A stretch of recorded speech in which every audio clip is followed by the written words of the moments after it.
Hey guys, happy Thursday. I'm Katie and I'm adding up Addingtons. And today I did not manage to get a nicely edited, put together video for you because yesterday was Elyonah's first birthday and we had a great time, but in the midst of all the birthday fun and crazy, I did not take time out to edit a video for you. So we're going to do this the live-ish way. I'm sitting in my living room. There have been kids in and out. It's taken me a couple tries to get through this all the way, but here we go.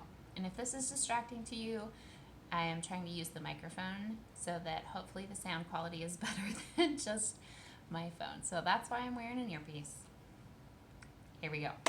All right, first of all, thank you so much for those of you who have subscribed to our channel. Earlier this week, we hit over 100 subscribers, and that means so much to me because this was a side project that I decided to start just a couple of months ago as a creative outlet for me and hopefully an encouragement to you. So the fact that you would take the time to spend a few minutes with my family means a lot. So thank you.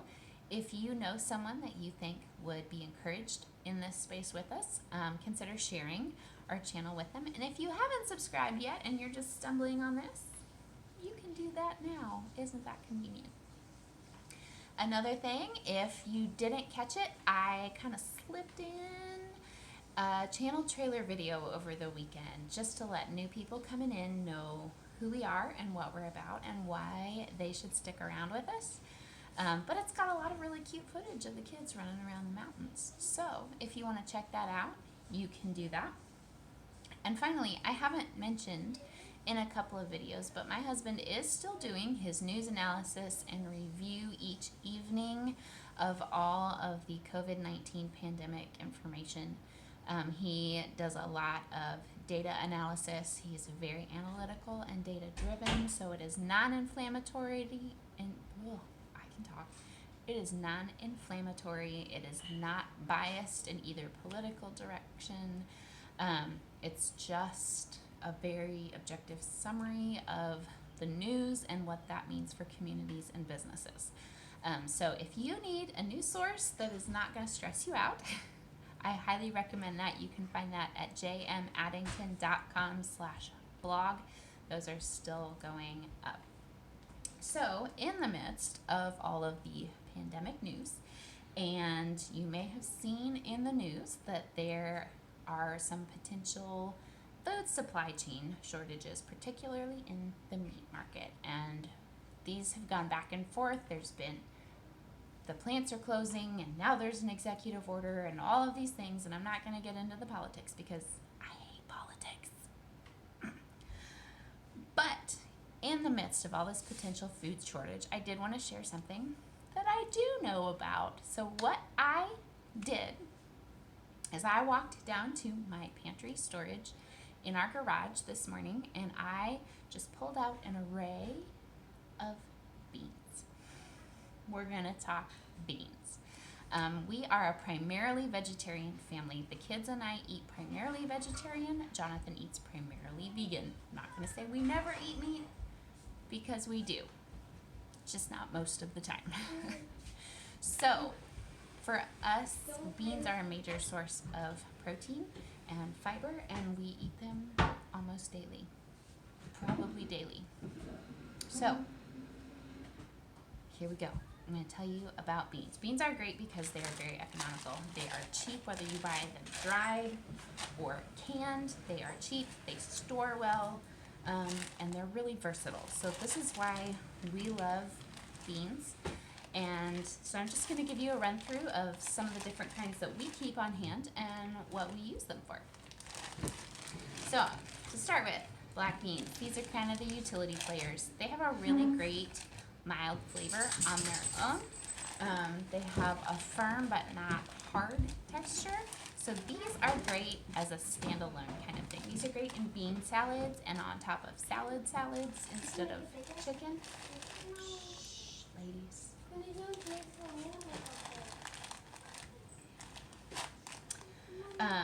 They are great plain with rice. If you just throw in some oil and salt and pepper and serve them over rice, they're really great that way. I've also been known to put them in spaghetti, which you may not think of right away, but it's great when you don't have meatballs with your spaghetti sauce to throw in some black beans. They blend really well. The kids love it. It's great. Next up, No, those are good. Those are good, Mama.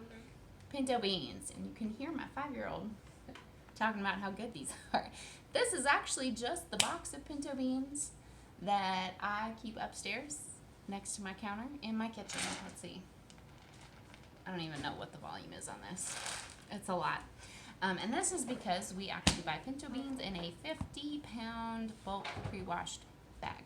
If you have seen our refried bean video, you know that we eat these in bulk quantities, minimum 4 pounds a week of pinto beans that our family goes through. Pinto beans are great because they don't overpower anything.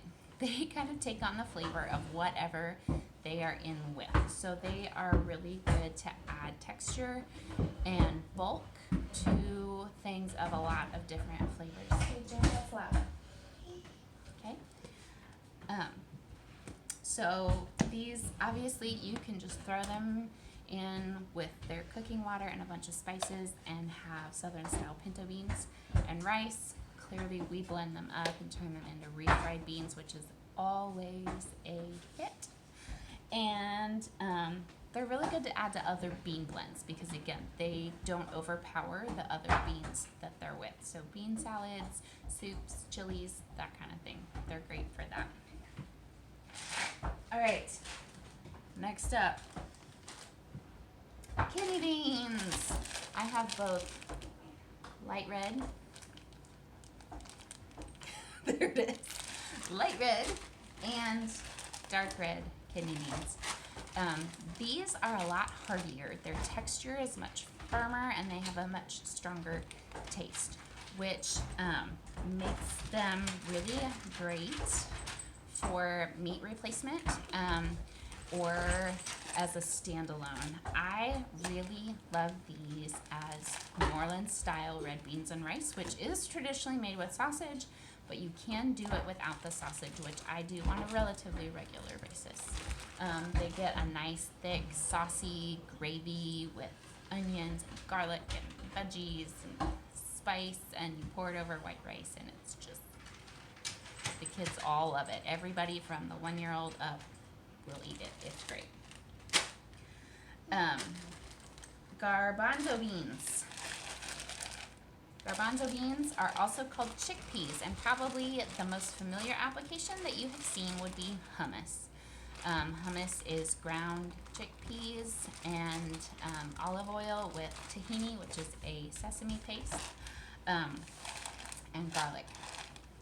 And then you can get it flavored. I have some red pepper hummus in my fridge right now.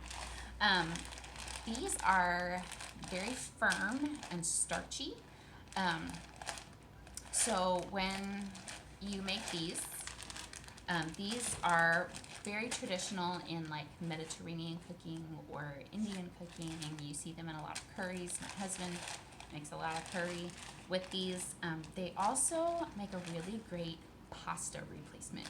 You can put spaghetti sauce, maybe with your black beans in it, over garbanzo beans, and it will taste very similar to like a kind of a knobbier pasta, like a rotini or something thicker than spaghetti noodles. So these make a great pasta replacement. They're also, one of my favorites is I have a teriyaki pork recipe that I will actually put over chickpeas instead of the pork. And so the teriyaki sauce, chickpeas over rice, it's awesome. All right, lentils. Lentils are great because they cook a lot faster than any other beans. Now, if you're not familiar with dry beans, I could do a whole video on different ways to cook dry beans. Our current favorite is using the Instant Pot because it's fast and it's easy.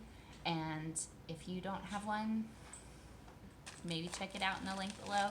But you don't have to have an Instant Pot. You can soak them overnight, you can boil them, you can put them in a crock pot. There's lots of different ways. What is this? But lentils are great because they don't require overnight you soaking. put lentils in the tacos. I did, didn't I? You can check that video out along with our refried beans.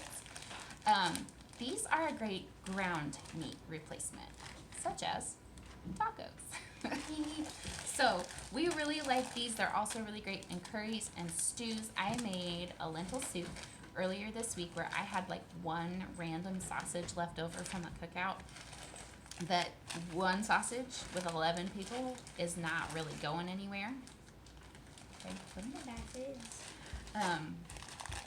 One random sausage is not going to feed 11 people, so I ground it up, cooked it up with a bunch of veggies, Okay, who's this chip? threw in some lentils. No. And it's just great. So this is a good ground meat replacement, and they cook really fast, even on the stovetop compared to other dry beans. So these are great when you're in a pinch. Again, you see them in a lot of curries and soups, and they're just good stuff.